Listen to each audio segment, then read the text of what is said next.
જય સ્વામિનારાયણ વિદ્યાર્થી મિત્રો, બાયોલોજી ઈ વિદ્યાના ક્લાસની અંદર આપનું સ્વાગત છે.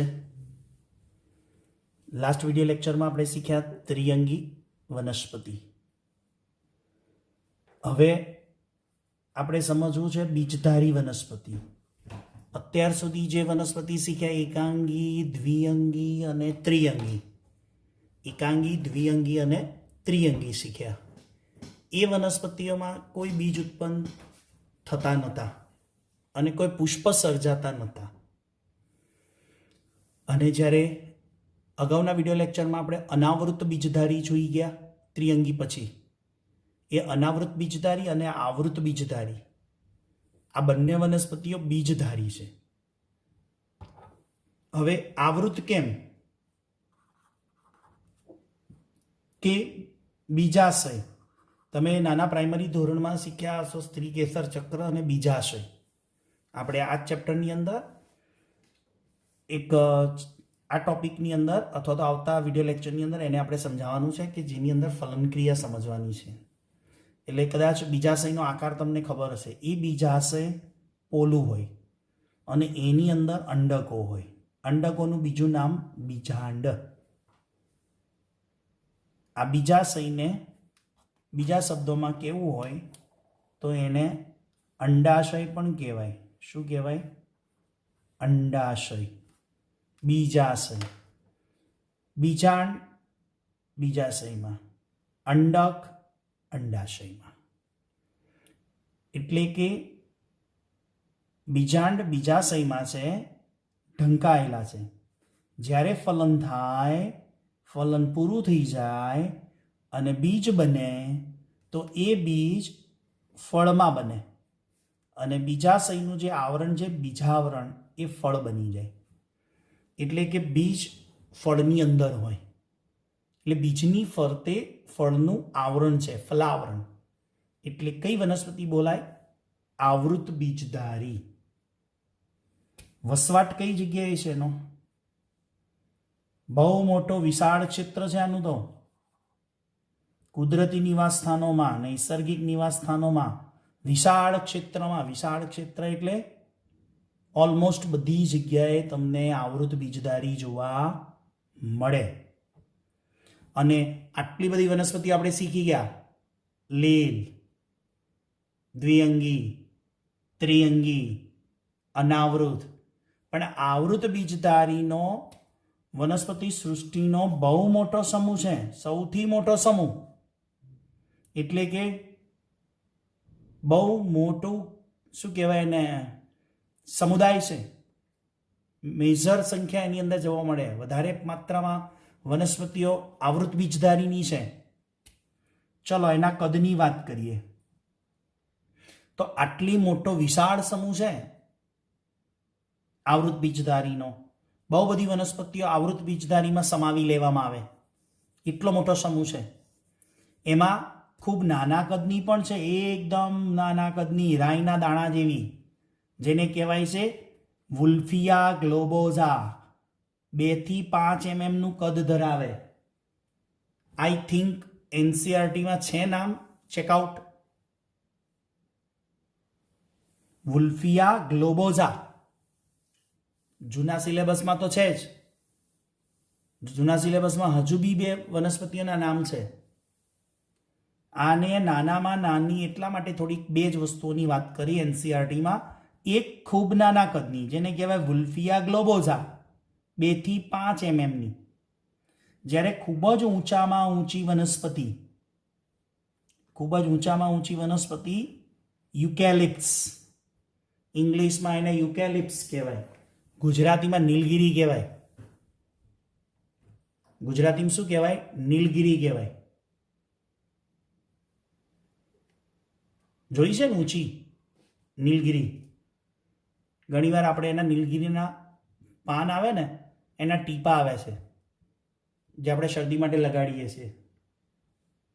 એ નીલગિરી એટલે યુકેલિપ્સ ઇંગ્લિશ નામ છે. એ 100 મીટર જેટલી ઊંચી હોય. જો મિત્રો એક બીજી વાત તમને કહું, આવૃત બીજધારી કરતા અનાવૃત બીજધારી ઊંચી. આવૃત અને અનાવૃત એવરેજ 90 થી 150 મીટર ઊંચી હોય, પણ યુકેલિપ્સ આવૃતમાં આવે. અને ગઈ વખતે શું કીધું? સિક્વોયા સિમ્પરવિરેન્સ અનાવૃતમાં આવે. તો યુકેલિપ્સ કરતા સિક્વોયા સિમ્પરવિરેન્સ મોટી કહેવાય, 120, 110, 130 મીટર ઊંચી, અને આ 100 થી 110 મીટર ઊંચી. ચલો, આ આવૃત બીજધારીની એક વિશિષ્ટ રચના છે. કઈ? કે એમાં પુષ્પ જોવા મળે, અને પુષ્પ પાછું સુવિકસિત હોય, જેને આપણે ગુજરાતીમાં શું કહીએ છીએ? ફૂલ. આપણે બાયોલોજી લીધું છે, એટલે બાયોલોજીમાં ફૂલ ફૂલ ન બોલાય. શું બોલાય? પુષ્પ કહેવાય, ફ્લાવર. આપણે કહીએ ગુલાબનું ફૂલ, પણ ગુલાબનું પુષ્પ કહેવાય. જાસૂદનું ફૂલ, પણ જાસૂદનું પુષ્પ બોલાય. એ પુષ્પ એની વિશિષ્ટ રચના છે અને સુવિકસિત પુષ્પ હોય. તો તમને એમ થશે, સાહેબ આ પુષ્પ એટલે શું? તો તમે એમ કહેશો વનસ્પતિનું એક અંગ, રાઈટ. પણ તમે નાના ધોરણમાં શીખ્યા હશો, પુષ્પની અંદર પુકેસર હોય અને સ્ત્રીકેસર હોય, રાઈટ. મેલ ઓર્ગન અને ફિમેલ ઓર્ગન કહેવાય. વનસ્પતિનું પ્રજનન અંગ કહેવાય, રિપ્રોડક્ટિવ સિસ્ટમ કહેવાય. ઓકે, પુષ્પને વનસ્પતિનું પ્રજનન અંગ કહેવાય. હવે આ આવૃત બીજધારી વનસ્પતિને 2 વર્ગોમાં વહેંચણી કરવામાં આવી છે. અને આવૃત બીજધારીને આ 2 વર્ગોમાં વહેંચી કોને? બેન્થામ અને હુકર. કયા સાયન્ટિસ્ટે વર્ગોમાં વહેંચી? બેન્થામ અને હુકર. યાદ કરો, ચેપ્ટરની સ્ટાર્ટિંગમાં સમજાવ્યું હતું. કુદરતી વર્ગીકરણ પદ્ધતિ. બેન્થામ, હુકર 25 વર્ષ જોડે કામ કર્યું હતું, એવી ચર્ચા પણ કરી હતી. એમને આવૃત બીજધારીને એકદળી અને દ્વિદળીમાં વહેંચી લીધી. હવે એની 4 લીટી આવે છે એનસીઆરટીમાં, જુઓ ચોપડીમાં. એને હું અહીંયા મારી ટેકનિકથી આપણને એક તફાવતની સ્વરૂપમાં સમજીએ. એકદળી અને દ્વિદળી. શું બોલાય? એકદળી અને દ્વિદળી. જો અહીંયા નોટ્સની અંદર 2 ભાગ પાડી દીધા.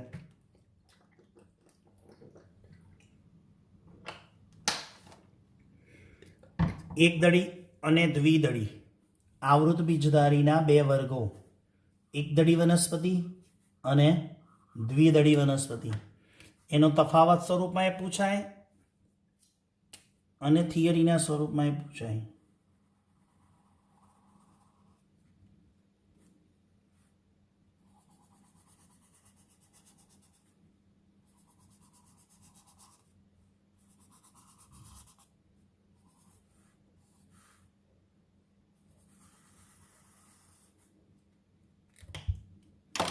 એકદળી, દ્વિદળી. એકદળી કેમ કહેવાય? એક જ બીજપત્ર ધરાવે, મકાઈ. દ્વિદળી બીજ, દ્વિદળી વનસ્પતિ 2 બીજપત્ર ધરાવે. તો અહીંયા તમને ઉદાહરણ તરીકે નામ આપી દઉં છું. ઉદાહરણ તરીકે એકદળીમાં તો ઘણા બધા આવે, પણ તમને સમજવા માટે અત્યારે મકાઈ અને દ્વિદળી બીજની અંદર વટાણા, બીન, ગાર્ડન, પી. મેન્ડલે વાપર્યા હતા ને. ચલો, એક બીજપત્ર ધરાવે એટલે એકદળી બોલાય, 2 બીજપત્ર ધરાવે એટલે દ્વિદળી બોલાય. પછી તમે પર્ણનો સ્ટડી કર્યો હોય ને, અથવા તો કોઈ બી પર્ણ તમે હાથ ઉપર લો ને, તો એની અંદર શિરાઓ દેખાય. હવે તમને થશે, સાહેબ શિરા એટલે શું? કંઈ નહીં, જલવાહક અને અન્નવાહક પેશીઓ જે આવેલી છે ને વનસ્પતિની અંદર, જે પાણી અને ખોરાકનું વહન કરતી અન્નવાહક, પાણીનું વહન કરતી જલવાહક. નામ તો સાંભળ્યા છે ને, ફ્લોએમ ઝાઇલેમ નાના ધોરણમાં, જે વોટર સર્ક્યુલેશન કરે, જલવાહક. ખોરાકનું ટ્રાન્સપોર્ટેશન કરે, ફૂડનું ટ્રાન્સપોર્ટેશન કરે, અન્નવાહક, ફ્લોએમ ઝાઇલેમ. હા, એરીએ જે દેખાય ને એને શિરા વિન્યાસ કહેવાય. તમે પાત્રા ખાધા છે? પતરવેલિયા કહેવાય.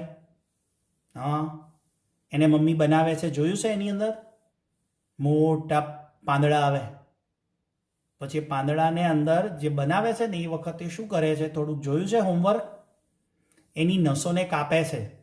એ પાંદડા ઉપર તમને બધી નસો દેખાશે મોટી, એ નસો એટલે જ આપણી આ શિરાવિન્યાસ. એ સમાંતર શિરાવિન્યાસ ધરાવે એક દડી, જ્યારે દ્વિદળી કયો શિરાવિન્યાસ ધરાવે? જાલાકાર. એટલે કોઈ પણ પાંદડું લેક્ચર પતે અને કદાચ બહાર તમારા આંગણામાં જાઓ ત્યારે કોઈ પણ પાંદડું પડ્યું હોય ને, પર્ણ કહેવાય, પાંદડું ના કહેવાય, પર્ણ કહેવાય.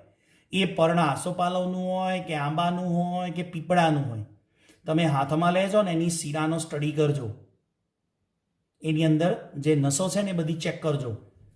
જો ઝાડમય દેખાય ને તો તમારે સમજવાનું એ વનસ્પતિ દ્વિદળીમાં આવે. અને જો શિરાવિન્યાસ આમ સમાંતર હોય ને, લાઈનો વાળો, એકદમ બધી જ લાઈનો ગોઠવાયેલી હોય, તો એને તમારે શું સમજવાનું? એક દળી. હવે એના પુષ્પો ત્રિઅવયવી હોય. હવે તમને થશે પુષ્પો ત્રિઅવયવી એટલે શું?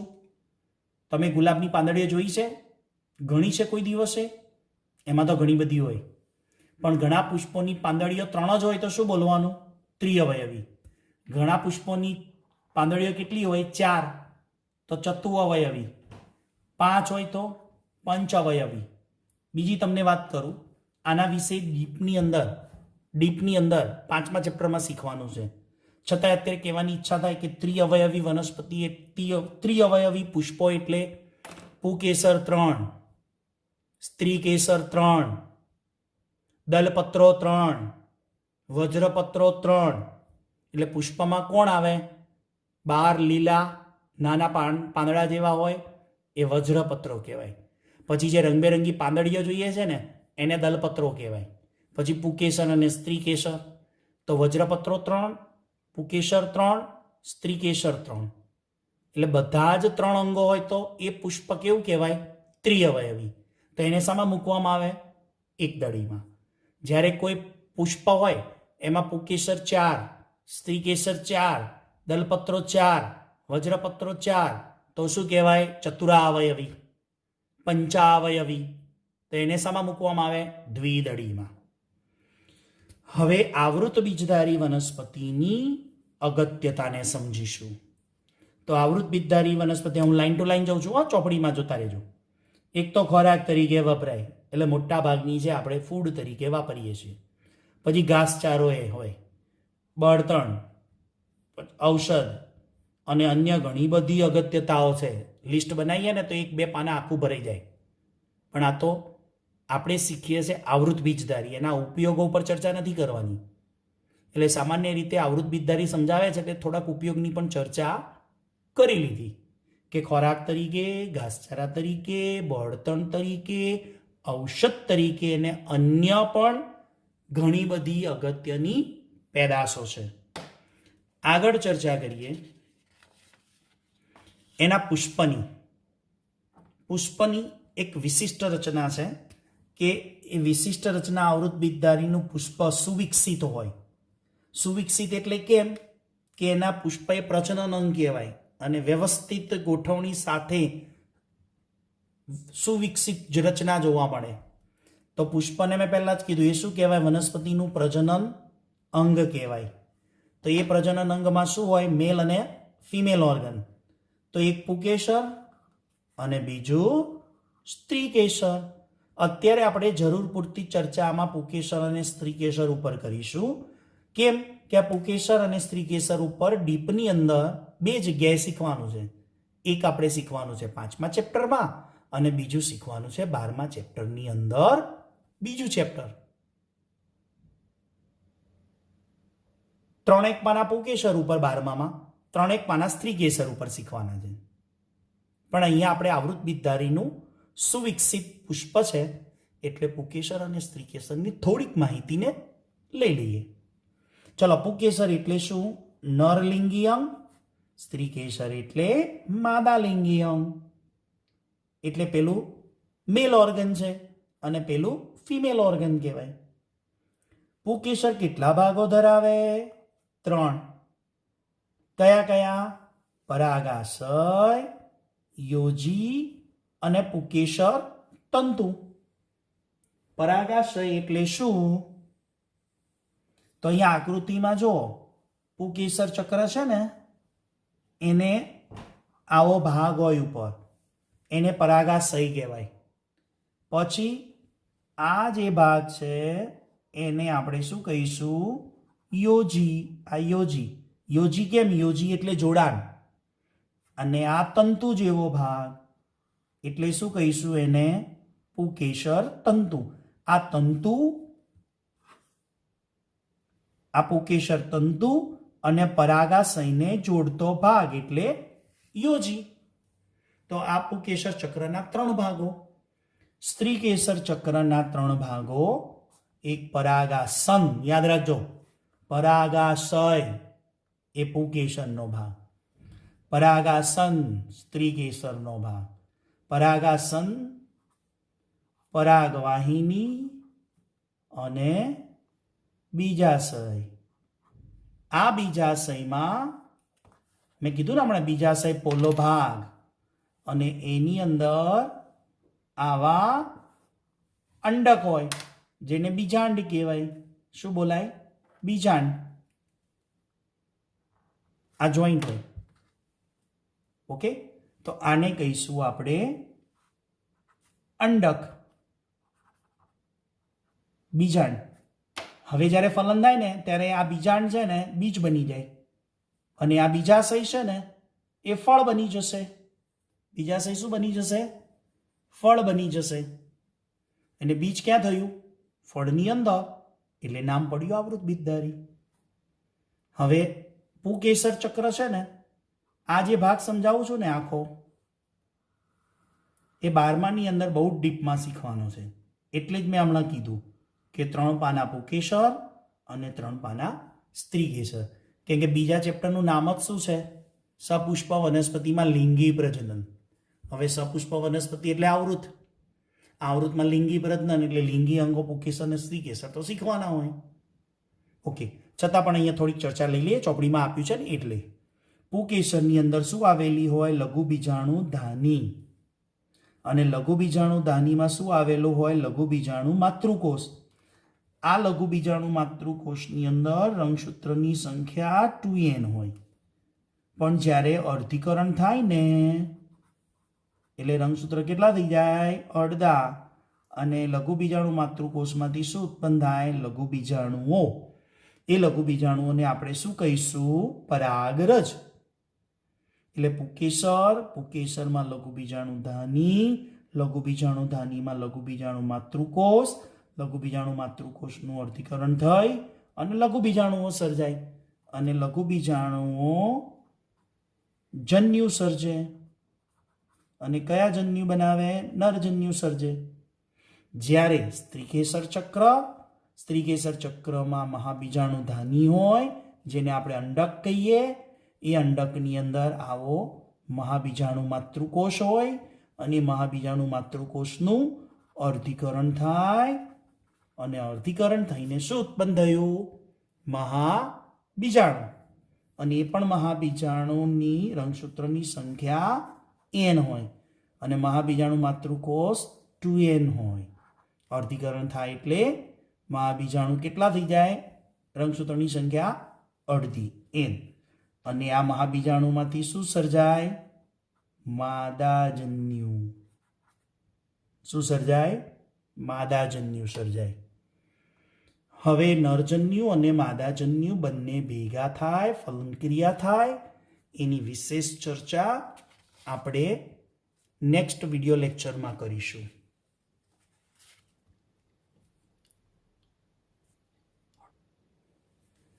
હવે ત્યાર પછી આવે પરાગનયનની ઘટના. બધા જ શીખ્યા હશો પરાગનયન, પ્રાઇમરીમાં અને માધ્યમિકમાં. પરાગનયન એટલે શું? પુકેસર ચક્રના પરાગાશયની પરાગરજ. એટલે કે આ બનાવ્યું મેં પુકેસર. પુકેસરની ઉપર આવી પરાગાશય, પરાગાશયની પરાગરજ. સ્ત્રીકેસર ચક્ર, આ એનું બનાવ્યું પરાગાસન, આ એનું બીજાશય. હવે અહીંયાથી પરાગરજ સ્ત્રીકેસર ચક્રના પરાગાસન ઉપર ગઈ, એટલે પુકેસર ચક્રના પરાગાશયની પરાગરજ સ્ત્રીકેસર ચક્રના પરાગાસન ઉપર સ્થાપિત થયું. પણ આ પરાગરજ પુકેસરના પરાગાશયમાંથી પરાગાસન ઉપર કેવી રીતે જશે? તો કે વિવિધ પ્રકારના વાહકો હોય, ટ્રાન્સપોર્ટર, એમનેમ નહીં જાય. કાં તો અજૈવિક ઘટકો, કાં તો જૈવિક ઘટકો. પવન અને પાણી વડે તો પરાગરજ અહીંયાથી અહીંયા ટ્રાન્સફર થઈ, પુકેસરથી સ્ત્રીકેસરના પરાગાસન ઉપર ગઈ, કાં તો પાણી વડે કાં તો પવન વડે. એટલે પવન અને પાણી અજૈવિક ઘટકો કહેવાય. જ્યારે ઘણા કીટકો, મધમાખીઓ, ફૂદા, પક્ષીઓ અને પ્રાણીઓ, તે કીટકો, મધમાખી, ફૂદા, પક્ષી અને પ્રાણીઓ આ જ્યારે ટ્રાન્સફર કરે ત્યારે એને કયા ઘટકો કહેવાય? જૈવિક. તો ટૂંકમાં વિવિધ વાહકો તરીકે કોણ છે? જૈવિક ઘટક, અજૈવિક ઘટક અને જૈવિક. આના દ્વારા પરાગરજ પુકેસર ચક્રની પરાગાશયની પરાગરજ સ્ત્રીકેસર ચક્રના પરાગાસન ઉપર સ્થાપિત થાય. આવી ઘટનાને શું કહેવાય? પરાગનયન. હવે પરાગરજનું અંકુરણ. પરાગરજનું અંકુરણ, ત્યાર પછી એનું ફલન, અને ફલન પછી ફલનની અંદર શીખવાનું છે બેવડું ફલન, ડબલ ફર્ટિલાઇઝેશન. પણ એને સમજતા પહેલા 12માની એક થિયરી છે, એની અંદર આ બધું ડીપમાં આવે છે, પણ આપણને અત્યારે 11th સાયન્સમાં મૂકી છે. એટલે આ પરાગનયનની ઘટના 12મામાં 4 પાના છે. પરાગરજનું અંકુરણ, પરાગરજની રચના, બધું જ અત્યારે હાલ જે ચાલે છે ને હમણાં લાસ્ટ 10 મિનિટ, એ બધું ડીપમાં ક્યાં આવે છે? 12 સાયન્સના ચેપ્ટર નંબર 2 સપુષ્પ વનસ્પતિમાં લિંગી પ્રજનન. પણ અત્યારે હાલ 11 સાયન્સમાં આપણી ચોપડીમાં એક ફકરા જેટલું આપ્યું છે, એને પણ આપણે સમજવું પડશે. તો એને નેક્સ્ટ વિડીયો લેક્ચરમાં આપણે અંકુરણથી ફલન સુધી સમજાવીશું. ત્યાં સુધી સૌને જય સ્વામિનારાયણ.